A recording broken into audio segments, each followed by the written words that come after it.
Hola, buenas noches, bienvenidos al 11º capítulo de la historia del Hércules que os estamos contando aquí en Información Televisión, en este programa especial centenario en un año clave, el 2022, donde nuestro Hércules Club de Fútbol cumple 100 años. En el capítulo anterior estuvimos en un momento duro y seguimos un poco con ese momento tan difícil que fue el de la Guerra Civil. Ya sabéis que el Hércules en el año 36, semifinalista de Copa, sexto en la Liga, a partir de ahí se preveía un Hércules que incluso podía aspirar a títulos, pero todo se paró. Bueno, hubo un campeonato superregional y a partir de ahí todo se paró por la guerra.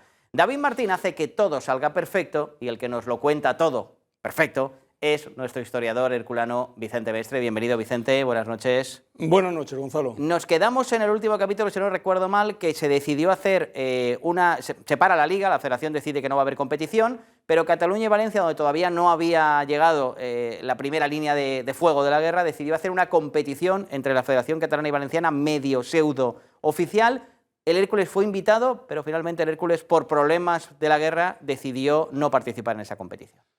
Efectivamente, hemos dicho que previamente se había jugado, eso sí, el campeonato superregional, que por cierto no dijimos, en ese campeonato donde el Hércules fue segundo, sí, hay dos resultados históricos, porque el Hércules en el partido de ida en Mestalla contra el Valencia, que el Valencia fue el campeón al final, pues el Hércules goleó al Valencia en Mestalla, lo goleó 2-5, eso fue en la jornada 5, y luego en la jornada 7 también hubo otro resultado histórico, también fue una super goleada, en la que el Hércules goleó al Cartagena por 10-1. Esto es un partido oficial, por lo tanto ese resultado cuenta como partido oficial. De la federación, las federaciones regionales de murciana y valenciana. Pues ahí quedará para la historia también ese 10-1. Ya luego dijimos que bueno, se había decidido hacer un campeonato de liga, puesto que no se puede hacer a nivel nacional, que el Hércules decide no participar por los problemas económicos, y bueno, pues entonces aquel campeonato se inicia, es un campeonato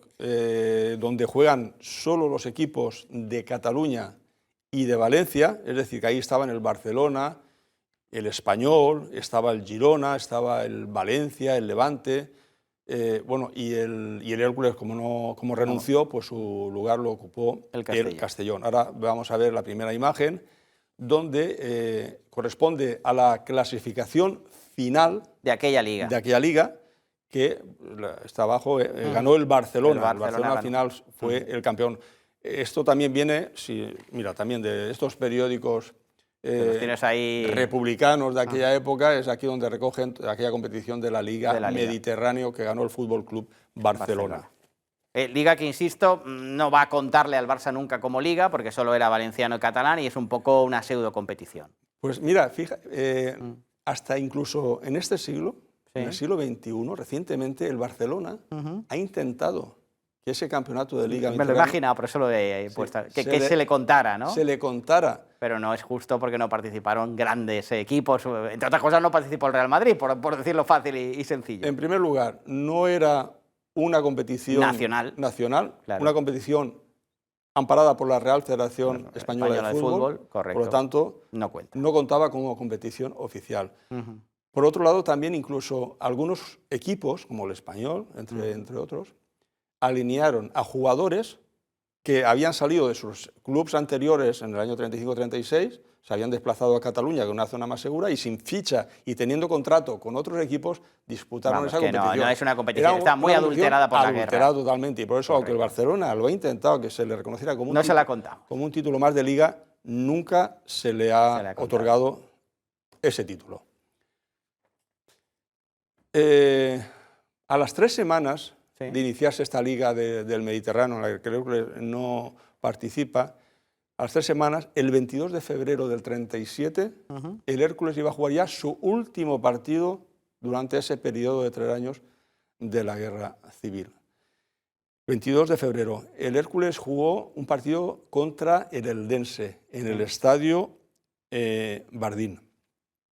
Se trataba de hacerle un homenaje al jugador Páez, que aquí lo vemos a la derecha junto a Manuel Suárez de Begoña, dos víctimas de la guerra, porque el jugador Páez, que recordemos, formó parte del 11 del Hércules que el 18 de septiembre de 1932 inauguró el Estadio Bardín. Bueno, pues el jugador Páez, como estaba en esta zona, fue reclutado por los republicanos, fue al frente de combate cerca de y allí También murió. Allí también murió. Otro herculano más que cayó falleció en la guerra civil.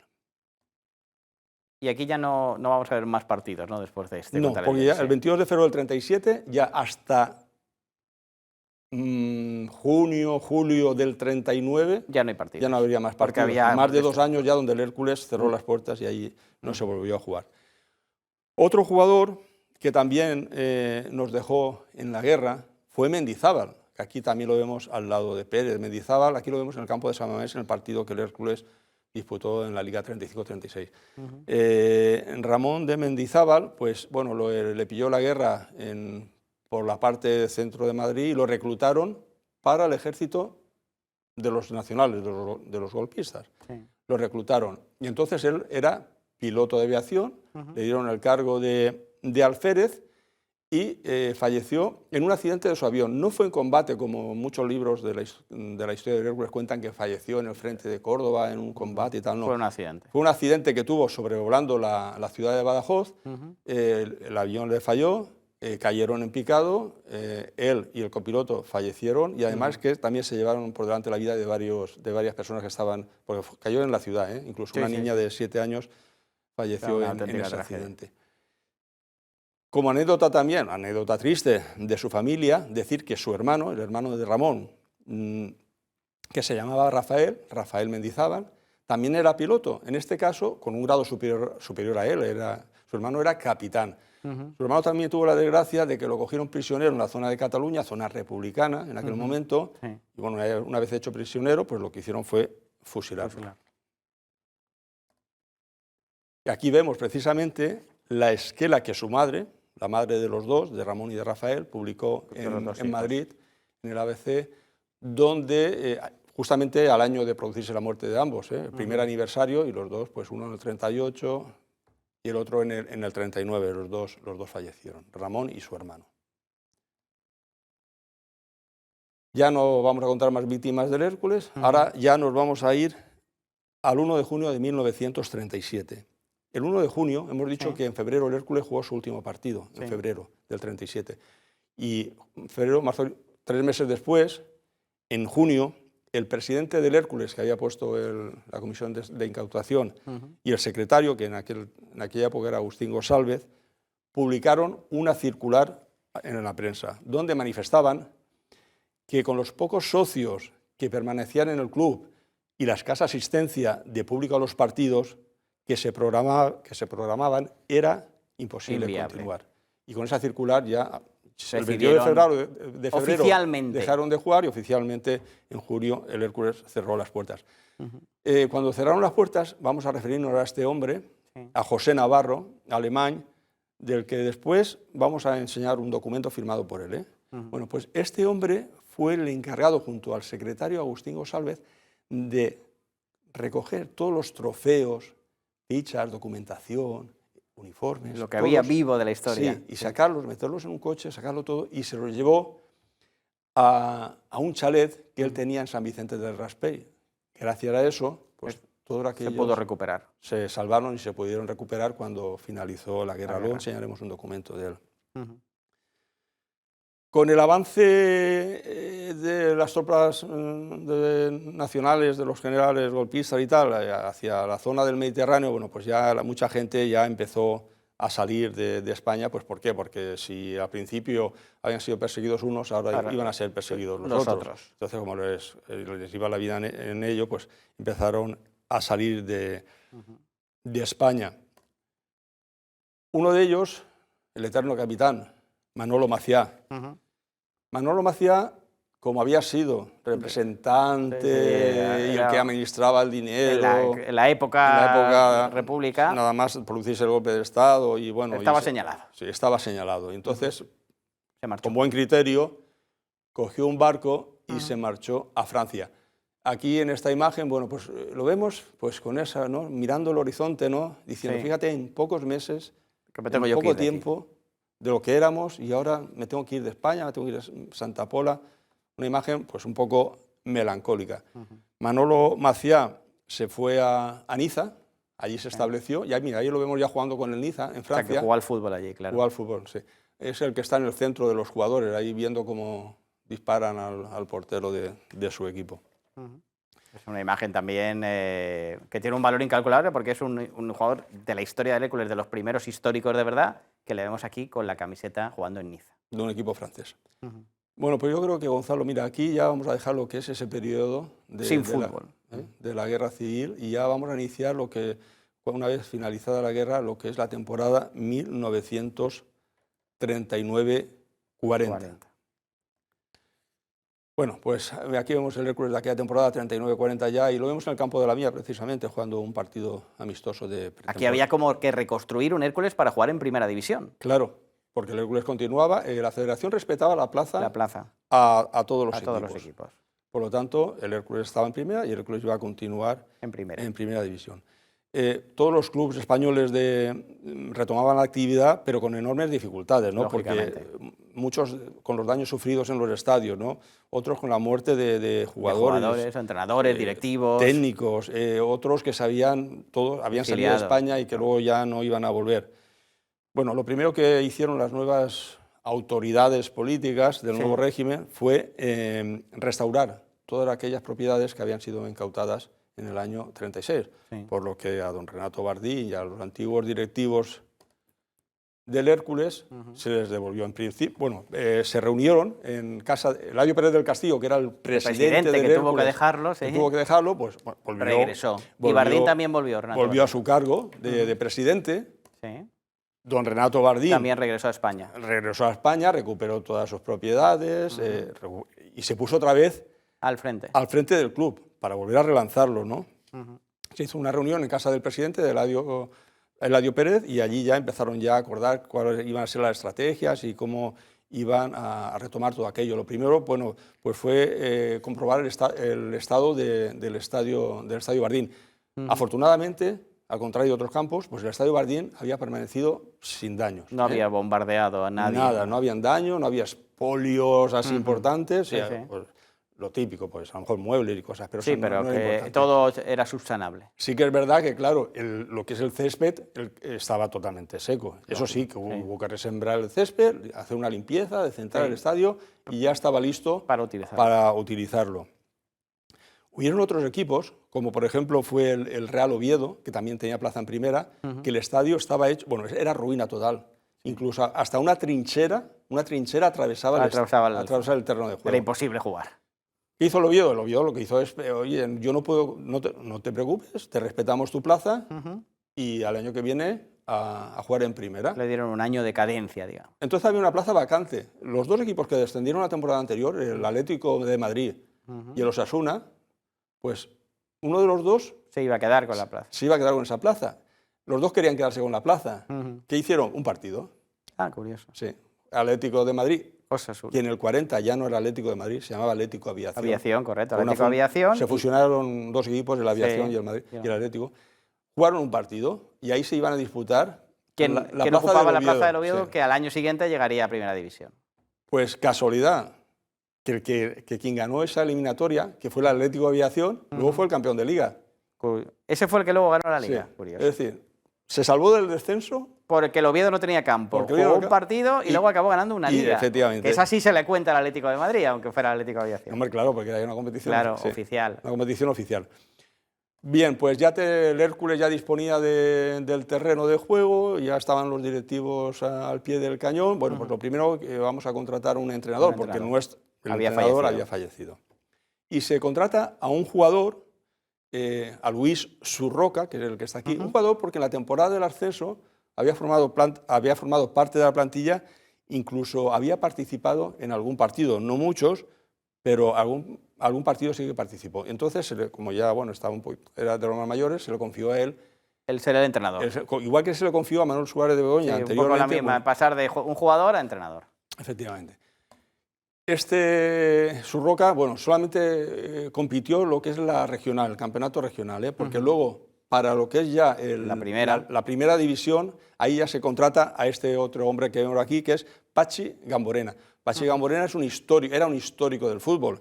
Era un jugador que había sido campeón de España, campeón de la Copa, 2 veces con el Real Unión. Y bueno, había jugado 4 temporadas en Primera División cuando el Real Unión era equipo de primera y de los era un grande, ¿no? Y además había sido 20 veces internacional con la selección española. Era un hombre experto en el fútbol y vino para acá. Se pensó en él para contratarlo como entrenador ya cara a la competición en la Primera División. Bueno, pues ya se tenía el entrenador Luis Urroca, que empezó la regional, y luego Pachi Gamborea, que fue el que se hizo cargo del equipo para la competición de Liga. Ahora ya faltaba terminar de conformar la plantilla. Recuperar los que se podían recuperar y gente nueva, claro. Efectivamente. Emilio Blázquez. Histórico. ¿Qué pasó con Emilio Blázquez? Que era el mejor delantero que tenía el Hércules en la 35-36. Bueno, pues que había sido el segundo de Manolo Maciá, cuando ellos se pusieron al frente de la gestión del Hércules y eran los que repartían el dinero y los que hacían y deshacían. Eso también le pasó factura a Emilio Blázquez. De hecho, estuvo prisionero algunos meses y aparte de estar prisionero en la cárcel algunos meses, luego le inhabilitaron a jugar al fútbol durante 2 años. Es decir, 3 de la guerra más 2 de inhabilitación, 5 años. El gran delantero que era Emilio Blázquez, cuando regresó a la competición, ya no era, ni la sombra de lo que fue en el 35-36.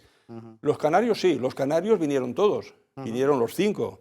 Pérez, Tatono, Mujica, Medina... Regresaron de Canarias a Hércules. Todos. Pero que además se trajeron a otros 2 jugadores que también de Las Palmas. El Hércules se volvió a juntar con 7 nacidos en Las Palmas de Gran Canaria. Curioso eso, ese vínculo, ¿eh? Sí, un equipo entre alicantinos y canarios. Otra vez un equipo con muchos canarios, y además todo de Las Palmas, ¿eh?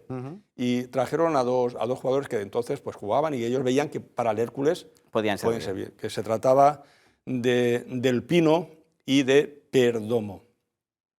Junto con los canarios, los 5 más 2 que vinieron, que trajeron ellos 7, bueno, hay jugadores que se incorporaron de la 35-36. Hay que decir que la Federación Española respetaba los contratos y las fichas.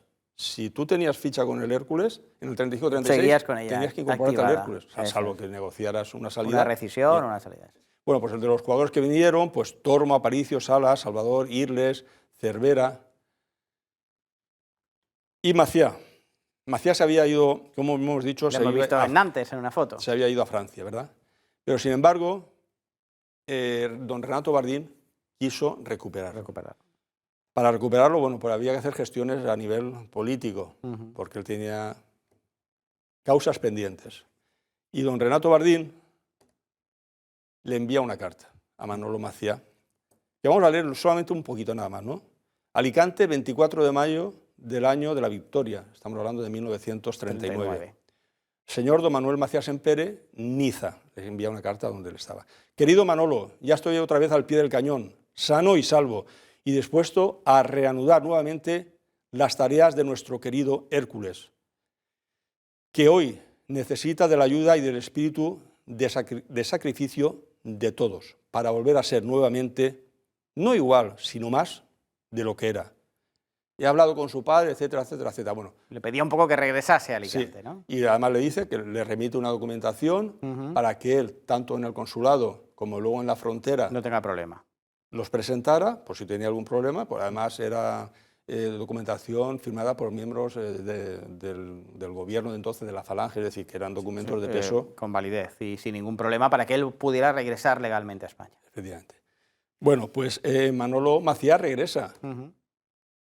Y bueno, pues como tenía, no iba gratis, no iba a regresar, ¿eh? Claro, lógicamente. Porque se pasó toda la primera vuelta de la temporada 39-40, toda la primera vuelta se la pasó recluido. Bueno, pues eso, más que gratis, muy caro le salió. 6 meses, 6 meses. Sí. Bueno, otros lo pasaron peor, ¿eh? Ya está claro. Fueron 6 meses, reclusión menor, en fin. A los 6 meses se le extiende ese certificado que estamos viendo ahí. Ese certificado era para que ya la Federación Española lo pudiera admitir como futbolista. Don José Gómez Sigüenza, teniente de infantería, secretario del Juzgado Militar Permanente de esta plaza, de Alicante. Y con eso él podía ya tener la ficha activada para jugar. Eso es en enero del 40, pasados los 6 meses.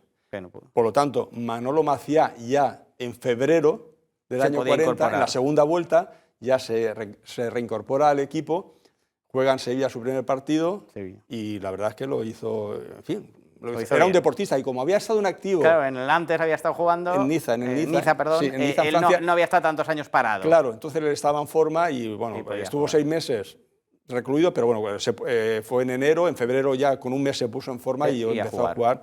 Y la verdad es que bueno, pues el rendimiento fue bastante bueno en esa... Alejandro Morera, de Costa Rica, este chico que le dijo a don Renato Bardín que mientras durase la guerra, Se iba. él se iba a ir y no iba a volver a España, y de hecho se fue a Francia y luego se fue a Costa Rica. Bueno, pues finalmente, como pasa el tiempo, él estaba ya en Costa Rica, él estaba bien, él no quería ya volver a España. Y no regresó. Y no regresó. Decir de Morera que en la actualidad uno de los mayores estadios del Caribe y del Centroamérica que está en Costa Rica lleva su nombre. Estadio O sea, él sí hizo una gran carrera allí. Efectivamente. Goyeneche, otro central que fichamos de la Real Sociedad, pues tampoco quiso volver y se llegó a un acuerdo con él y se marchó al Levante. Pardo, este es el primer fichaje que se hizo para esa temporada. Para ir supliendo las bajas, sí, claro.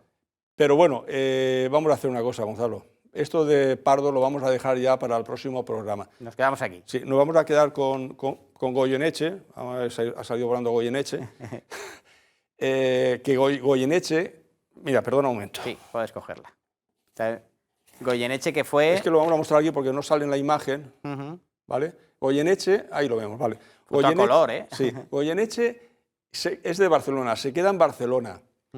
Cuando termina todo esto, ahí lo tenemos, cuando termina la guerra, Goyeneche dice que está muy a gusto en su ciudad y que el Barcelona le ha ofrecido un contrato y que quiere quedarse. Tenía ficha con el Hércules, pero ¿qué hizo? Que el Hércules negoció con el Barcelona y se quedó. Y luego, bueno, pues con estas bajas vinieron los refuerzos para suplir a estas bajas. Pero esos refuerzos ya, como el tiempo ya lo tenemos cumplido, para el próximo programa. De hecho, así nos quedamos. El próximo programa vamos a arrancarlo ya con los nuevos fichajes y encarando la primera división después de la guerra de 1939-40. Pero no os vayáis todavía, porque Vicente siempre nos trae algo que además lo ha mencionado, ¿no? En ese momento en el que muchos trofeos del Hércules Club de Fútbol podían haber desaparecido, no desaparecieron por algo, y tienes un documento que así lo acredita, además, con alguna que otra curiosidad. Sí, porque fue precisamente el hombre que se encargó de que tanto los trofeos como las fichas, como la documentación, como los uniformes,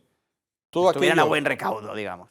Lo metió en su coche y se lo llevó a su chalet de San Vicente, y allí lo pudo guardar, y allí se conservó, y allí luego se pudo recuperar en el año 39. Estamos hablando de José Navarro Alemany. Bueno, por aquí tenemos un documento firmado por él, por José Navarro Alemany. Ahí está. Donde, bueno, una vez pasados todos estos meses y tal, pues el hombre tuvo ciertos gastos y tal, que él pues le pasó a don Renato Bardín pues para que... 109 pesetas, sí. Claro. Iba a decir euros, pero evidentemente no, pesetas. Y ahí vemos algunos gastos muy curiosos. Sí, porque resulta que en junio del 39, una vez que ya terminó todo y que el Hércules ya estaba planificando su nueva plantilla para iniciar la competición de liga de la temporada 39-40, fallece Vicente Pastor, el fundador del Hércules, junto con el salesiano que antes hemos dicho. Y bueno, pues fue este hombre también, don José Navarro Alemany, el que... Ahí lo vemos, cinta corona, Vicente se encarga de comprar la cinta de la corona. Ahí está, de Vicente lo remarca Pastor, David. Y una cinta que costó 9 pesetas. 9 pesetas de la época. Bueno, pues ya te digo, es un documento de este hombre, de los gastos que tuvo que afrontar. Veo que hay telegramas a Betancor, sí, a porque Coronel, claro, es decir, a los jugadores, sí, ¿no? él también se encargó de llamar a los futbolistas para que fueran reincorporándose a la disciplina blanquiazul.